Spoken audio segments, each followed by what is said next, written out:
Welcome to the static edge. आज हम इस वीडियो में देखेंगे 13 फरवरी के करंट अफेयर्स और उसे हम अपने स्टैटिक पोर्शंस के साथ लिंक करके पढ़ेंगे। तो चलिए शुरू करते हैं। सबसे पहले आज की न्यूज़ में है सब्सटेंटिव मोशन, उसके बाद है अरावलीज, उसके बाद एक छोटा सा फैक्ट, उसके बाद जॉइंट पार्लियामेंट्री कमेटी, उसके बाद वंदे मातरम, उसके बाद ईडी, उसके बाद न्यू इन्फ्लेशन सीरीज़, उसके बाद सेबी, उसके बाद सास्पोक्लिप्स और उसके बाद निपा वायरस और उसके बाद मणिपुर से रिलेटेड। तो चलिए सबसे पहले शुरू कर लेते हैं, पॉलिटी से चालू करते हैं।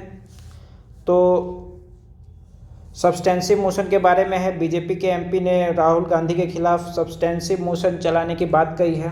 तो सबसे पहले यही देखेंगे कि सब्सटेंसिव मोशन होते क्या हैं। तो self content independent motion that seeks approval of a house on a specific matter. मान लीजिए आप क्लास के मेंबर हैं, आपके क्लास में 15 लोग हैं, उसमें से 1-2 बच्चे जो हैं बहुत शोर शराबा कर रहे हैं।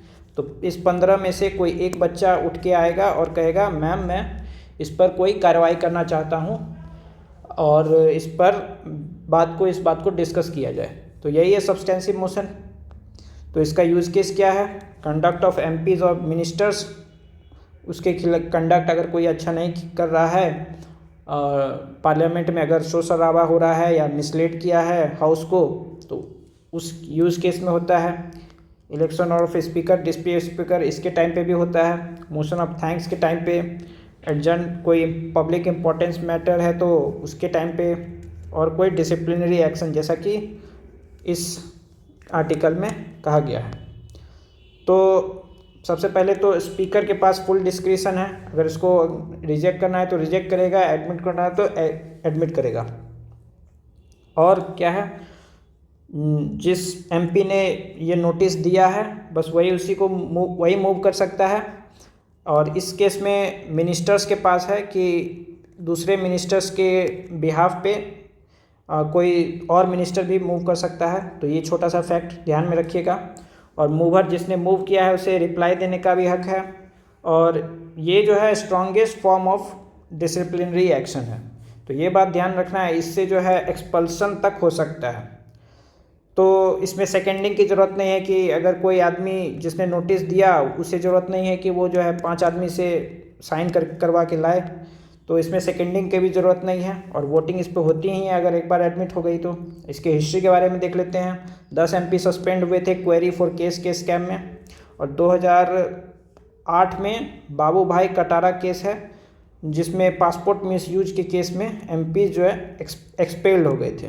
देख रहे हैं कितना सीरियस है ये। तो यही है सब्सटेंसिव मोशन। अब आगे देखते हैं। Will not let anyone touch Aravalli. तो अरावली दिन ब दिन न्यूज़ में है ही। तो एक बार हम लोग सोच रहे हैं कि अरावलीज को एक झटके में ख़त्म ही कर देते हैं। तो अरावली क्या है? One of the oldest fold mountain system in the world, oldest है। इसके भाई बहन हैं यूराल माउंटेन्स, स्कैंडिनेवियन माउंटेन्स, एप्लेशियंस। और ये प्री कैम्ब्रियन एरा का है, जब अर्थ फॉर्म हुई थी उसी टाइम का। उसके बाद अभी जो है काफ़ी ज़्यादा डेन्यूड हो गया है और इरोड भी हो गया है। इसकी लेंथ 800 किलोमीटर, विड्थ 10 से 100 किलोमीटर के बीच में। कौन कौन से स्टेट है? तो गुजरात, राजस्थान, हरियाणा और दिल्ली। स्टार्ट कहाँ से होता है? माउंट आबू से एंड दिल्ली रिज पे। हाईएस्ट पीक इसकी Guru Shikhar. Highest peak generally पूछ लेता है, इसलिए मैंने सारे जो रेंजेस हैं उनके भी एक बार सोचा कि करवा दूं। तो विंध्यास के सद्भावना शिखर, सतपुराज के धूपगढ़, वेस्टर्न घाट्स के अनाईमुड़ी और ईस्टर्न घाट्स के महेंद्रगिरी। तो ये याद करना है। River flow, बानस, Chambal, Sabarmati, Luni. और इसका क्या रोल होता है? बहुत बड़ा रोल है अरावलीज का। तो सेंट्रल एशिया से जो विंड आती है इंडिया के पास, तो उसको यहाँ पे ये ब्लॉक कर देता है।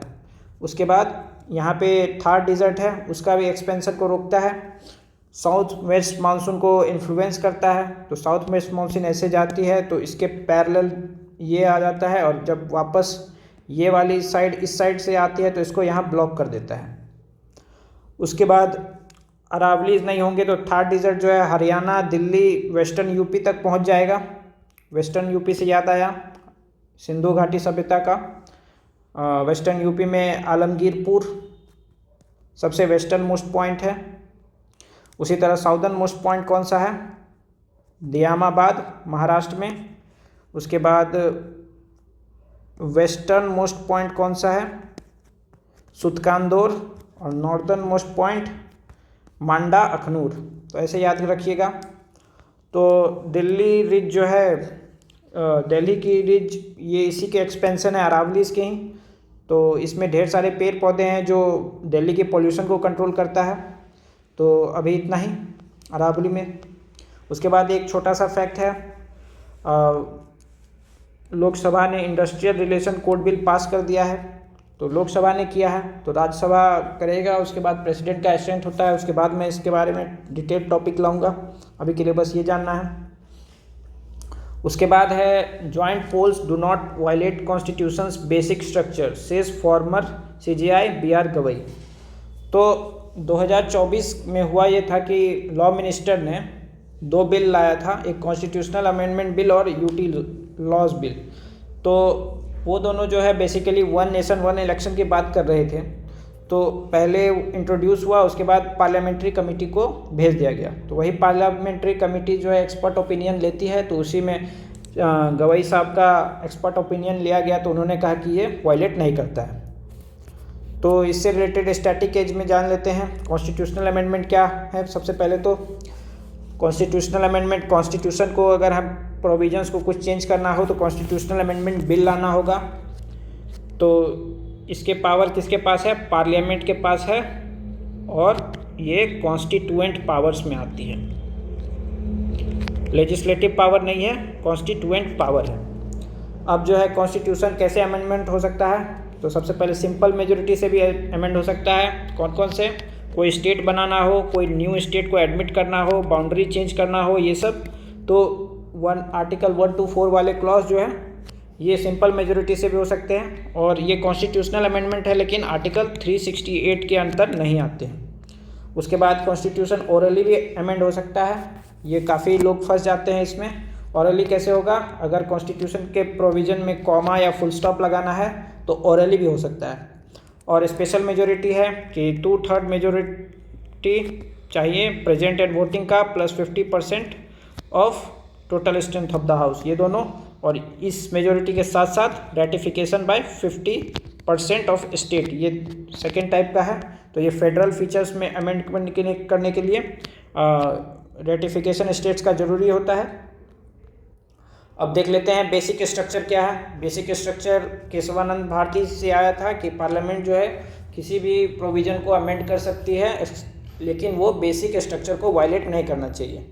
तो सबसे पहले क्या क्या चीज़ है ऊपर से देख लेते हैं। Supremacy of constitution, democracy, federalism, separation of power, judicial review, free and fair election, right to equality, ये सब बेसिक स्ट्रक्चर में है। अगर आपसे पूछ दे कि आर्टिकल 14 इज बेसिक स्ट्रक्चर, तो वो आपका गलत हो जाएगा। बेसिक स्ट्रक्चर क्या है? राइट टू इक्वालिटी है, आर्टिकल 14 नहीं है। ठीक है, तो ये इस बात का ध्यान रखिएगा। उसके बाद आते हैं ज्वाइंट पार्लियामेंट्री कमेटी पे। ये एडहॉक कमेटी है और इसके मेंबर्स दोनों लोकसभा में से भी हैं और राज्यसभा में से भी हैं। पर्पस क्या है? कोई स्पेसिफिक बिल है तो उसे एग्जामिन करना, एग्जामिन वगैरह हो जाएगा, बिल का सारा काम हो जाएगा, तो ये कमेटी भी ख़त्म हो जाएगी, इसलिए एडहॉक कमेटी। और जो हमेशा रहती है उसे क्या कहते हैं? Standing committee. पावर इसके क्या है? एक्सपर्ट ओपिनियन, जैसा कि पहले बताया, बीआर गवई सर का ओपिनियन लिया गया। नेचर क्या है? एडवाइजरी है। अब Vande Mataram order attack on religious freedom, जो अभी सारे 6 स्टैंजा जो हैं, जब नेशनल एंथम और नेशनल सॉन्ग बजेगा तो नेशनल सॉन्ग को फर्स्ट नंबर पे प्रायोरिटी मिलेगी, एंथम को सेकेंड नंबर पे। तो उसी बात पे कह रहा है कि कुछ मुस्लिम्स ऑर्गेनाइजेशन ने इन पर उठाया है कि ये जो है कुछ वर्सेस इसके होमलैंड को भगवान का रूप दिखाते हैं, तो वो हमारे बिलीफ से मेल नहीं खाता है। तो उससे रिलेटेड ये सब बातें तो अभी होनी ही हैं आगे बहुत सारी। तो इसके स्टैटिक एज पे जाते हैं। 150 ईयर्स ऑफ वंदे मातरम हो गया। इसके ऑथर बंकिम चंद्र चट्टोपाध्याय। और इसके लैंग्वेज ओरिजिनली संस्कृत में थी और बंगाली स्क्रिप्ट। ये बहुत इम्पोर्टेंट है। फुल वर्जन इसका कितना है, 3 मिनट 10 सेकेंड का। तो फ्रीडम इसमें बात किया है कि अटैक ऑन रिलीजियस फ्रीडम है, तो मैंने आर्टिकल 25 से 28 भी दे दिया है इसमें। Freedom to follow any religion article 25, तो हम लोग प्रे वर्शिप फॉलो कस्टम्स, अब जिस धर्म का चाहे वो फॉलो कर सकते हैं, लेकिन इसमें रेस्ट्रिक्शन ये है सबसे इम्पोर्टेंट, पब्लिक ऑर्डर, हेल्थ और मोरालिटी। हेल्थ कई लोग भूल जाते हैं। आर्टिकल 26 क्या है, freedom to manage religious affairs. कोई भी टेम्पल बना सकते हैं, चर्च मॉस्क कुछ भी बनाइए, प्रॉपर्टी ऑन कीजिए, रिलीजियस एक्टिविटी कीजिए, इस पर कोई पाबंदी नहीं है। आर्टिकल 27 क्या है, no tax for religion. Government जो है टैक्स के मनी से कोई पार्टिकुलर रिलीजन प्रमोट या सपोर्ट नहीं करेगी। आर्टिकल 28 क्या है, no force religious teaching. Government school में कोई भी रिलीजियस क्लासेस को अटेंड करने के लिए फोर्स नहीं किया जा सकता है। प्राइवेट स्कूल में किया जा सकता है, बिल्कुल किया जा सकता है। अब है can't take advantage of pending FEO act please. तो फिगरेटिव इकोनॉमिक ऑफेंडर्स एक्ट के बारे में था, तो उससे रिलेटेड मैंने इन्फोर्समेंट डायरेक्टरेट के स्टैटिक फैक्ट्स को कवर कर दिया है। तो ED का एस्टेब्लिशमेंट 1956 में, कौन से ministry, under ministry of finance, department of revenue. Constitutional नहीं है, स्टैट्यूटरी भी नहीं है, एग्जीक्यूटिव एजेंसी है। कौन कौन से लॉ इन्फोर्स करती है, PMLA, FEMA और FEO। इसी की बात इसमें की गई है। अब आगे देखते हैं, UP first state to frame excise export policy. ये छोटा सा फैक्ट था कि ये फर्स्ट स्टेट बना है। कल भी हमने देखा था आंध्रा जो है क्या लाया था, फर्स्ट AI बेस्ड अटेंडेंस लाया था पार्लियामेंट में। तो ये सब जो है इम्पोर्टेंट है, तो इसलिए कंट्री का फर्स्ट होता है तो वो इम्पोर्टेंट हो जाता है। अब है वही, कल भी मैंने इसके बारे में पढ़ाया था, new inflation series is a welcome update. तो एक बार फिर से रिवाइज कर लेते हैं और अच्छे से हो जाएगा। तो इसके स्टैटिक एज में हमने किया, कंज्यूमर प्राइस इंडेक्स कौन जारी करता है, NSO MOSPI, ministry of statistics and programme implementation. तो क्या करता है, हमारे जनरल बास्केट ऑफ गुड्स का प्राइस चेंज को मेजर करता है। क्या क्या चीज़ आते हैं, फूड आते हैं, housing, clothing, fuel, health, education, transport. अब इसमें नया चीज़ आया गया है, ऑनलाइन सब्सक्रिप्शन जो हम लोग नया ले रहे हैं, और VCD कैसेट को हटा दिया गया है। अब इसमें फूड का वेटेज को कम कर दिया गया है, 46 से 36 कर दिया गया है। अब इसके टाइप्स देख लेते हैं, रूरल, अर्बन, कंबाइंड, ये तीनों NSO जारी करता है, और इंडस्ट्रियल वर्कर और एग्रीकल्चरल लेबर ये दोनों लेबर ब्यूरो जारी करता है। अब CPI कंबाइंड को RBI यूज़ करती है इन्फ्लेशन टारगेटिंग में 4% ±2% में। वो जो रेपो रेट को क्या बढ़ाना है घटाना है, ये सब उसी के लिए करती है।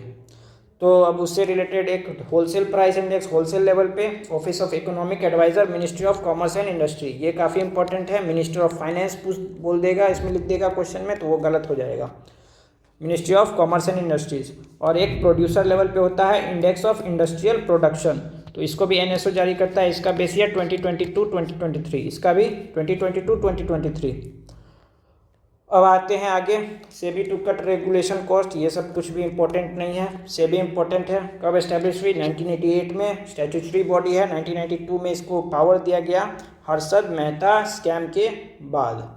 रेगुलेट क्या करती है, स्टॉक मार्केट को करती है, म्यूचुअल फंड्स को करती है, एक्सचेंज ट्रेडेड फंड्स को करती है, ब्रोकर्स को करती है, और क्या इंश्योर करती है, कंज्यूमर प्रोटेक्शन। अब एक टर्म जो है बहुत हाई फाई टर्म और काफ़ी दिन से न्यूज़ पे है, तो सैस्पोकलिप्स क्या हुआ कि स्लो डाउन जो है, कंपनी जो सॉफ्टवेयर एज ए सर्विस बेचती थी उनमें स्लो डाउन हो गया, फेलियर हो गया, कई कंपनी शट डाउन हो गई, तो उसी को सैस्पोकलिप्स करता है, सॉफ्टवेयर एज ए सर्विस का अपोकलिप्स। तो क्या है सिचुएशन, क्या है, ले ऑफ हो रहे हैं, वैल्यूएशन काफ़ी क्रैश हो गए हैं, कंपनीज का शट डाउन हुआ है। अब सॉफ्टवेयर एज ए सर्विस क्या है, सॉफ्टवेयर जो हम लोग सर्विस के लिए देते हैं कस्टमर को, उससे कुछ सब्सक्रिप्शन चार्ज करते हैं, जैसे कि Google Docs, Zoom, Microsoft 365, Excel हो गया, वर्ड हो गया। तो कोई लोकल इंस्टॉलेशन नहीं है, ऑनलाइन ही इंटरनेट बेस से इंस्टॉल हो जाता है, और सब्सक्रिप्शन कोई चार्ज करना चाहे तो वो कर सकता है। तो वही है सॉफ्टवेयर एज ए सर्विस, तो इसी का एपोकलिप्स इसमें आ गया है, तो सेस्पोकलिप्स, ये ध्यान में रखना है। अब आगे देखते हैं। 25-year-old Bengal nurse who dies 25-year-old Bengal nurse who recovered from Nipah dies. तो जो निपा वायरस से रिकवर कर गई थी लेकिन फिर भी मर गई। तो इसमें स्टैटिक एज में हमने निपा वायरस को पढ़ना है। तो क्या है ये? आरएनए वायरस है, एनिमल से होने वाला वायरल डिजीज़ है, और ये काफ़ी इसमें मरने के चांसेस होते हैं 40% से 75% तक, बहुत ज़्यादा है ये नंबर। और होस्ट क्या है इसके? फ्रूट बैट्स, जिसे फ्लाइंग फॉक्स भी कहते हैं। तो एनिमल से ह्यूमन में कैसे होगा? कोई बैट ने फ्रूट खाया, उसमें उसका सलाइवा चला गया, तो वो फ्रूट बाद में हम लोग तोड़ के खा लिए तो हमें भी हो जाएगा। और ह्यूमन टू ह्यूमन कैसे होगा? बॉडीली फ्लूइड एक्सचेंज हुआ, या फिर हॉस्पिटल्स में जो इन्फेक्टेड पेशेंट्स होते हैं वो इन्फेक्ट कर देते हैं एक दूसरे को, और रेस्पिरेटरी ड्रॉपलेट्स, ये भी कोविड की तरह। अब आगे देख लेते हैं fresh violence in Manipur. Manipur जो है पिछले 2-3 सालों से एकदम वायलेंस में एकदम बरकरार है। अभी प्रेसिडेंट रोल ख़त्म होके न्यू सीएम बने थे, कमेंट में उनका नाम लिखिए। तो स्टैटिक एज में मैंने सोचा कि इस मणिपुर का एक पूरा स्टैटिक ही कवर कर दूं। तो सबसे पहले मैप देख लीजिए।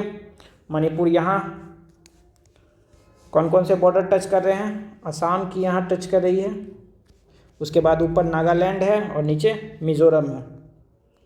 अब इससे रिलेटेड फैक्ट्स, मणिपुर को ज्वेल ऑफ इंडिया भी कहते हैं। स्टेटहुड इसके 1972 में, लैंग्वेज मणिपुरी 8th शेड्यूल में है, बिल्कुल है। बॉर्डर किससे किससे? नागालैंड से, मिज़ोरम से और असम से, और इंटरनेशनल बॉर्डर म्यांमार से। इसमें कौन कौन से रिवर हैं? इम्फाल रिवर, मणिपुर का कैपिटल इम्फाल है, इरांग रिवर, तोबुल रिवर और बैराक रिवर। मणिपुर ब्रह्मपुत्रा बेसिन में नहीं है, ये ट्रैप क्वेश्चन हो सकता है, ये इरावदी के ड्रेनेज बेसिन में है। अब लोकटक लेक, इसका सबसे इम्पोर्टेंट जो काफ़ी पूछता है, बीपीएससी में भी पूछा था, काफ़ी बहुत ही hard question. Loktak is a lake जिसका आंसर था। तो आगे देख लेते हैं ये लोकटक लेक किस लिए फेमस है? फुमडीज के लिए, फ्लोटिंग आइलैंड्स होते हैं, उसे रामसर साइट है, बिल्कुल है। और इस पर क्यूबल लामजाओ नेशनल पार्क है। ये पार्क किस लिए फेमस है? वर्ल्ड का ओनली फ्लोटिंग नेशनल पार्क है वर्ल्ड में। तो इसके फेमस संगाई डियर है, जिसे डांसिंग डियर भी कहते हैं, और ये स्टेट एनिमल भी है मणिपुर का। और एक एंग्लो मणिपुर वॉर हुई थी 1891 में। उसके अलावा आज़ादी के बाद इसे यूटी का स्टेटस 1956 में हुआ था, और स्टेटहुड इसे 1972 में मिला था। ये क्या हुआ था? 22nd state of India. अब आगे देख लेते हैं। आगे तो वीडियो ख़त्म है, आज इतना ही टॉपिक था। आशा करता हूँ आपको ये वीडियो पसंद आया होगा, और अगर आपको ये वीडियो पसंद आता है तो वीडियो को लाइक कीजिए। जो भी आपके दोस्त हैं सिविल सर्विसेज का प्रिपरेशन कर रहे हैं, उनके साथ ये वीडियो शेयर कीजिए। आपको कोई फीडबैक चाहिए, कोई डाउट है, कोई अच्छी चीज़ें लगी, कोई ख़राब चीज़ें लगी इस वीडियो में, तो उसे कमेंट कीजिए और चैनल को सब्सक्राइब कर लीजिए प्लीज़। तो आज के लिए इतना ही। अब हम मिलेंगे कल है वैलेंटाइंस डे, तो कल मिलते हैं। तब तक के लिए थैंक यू।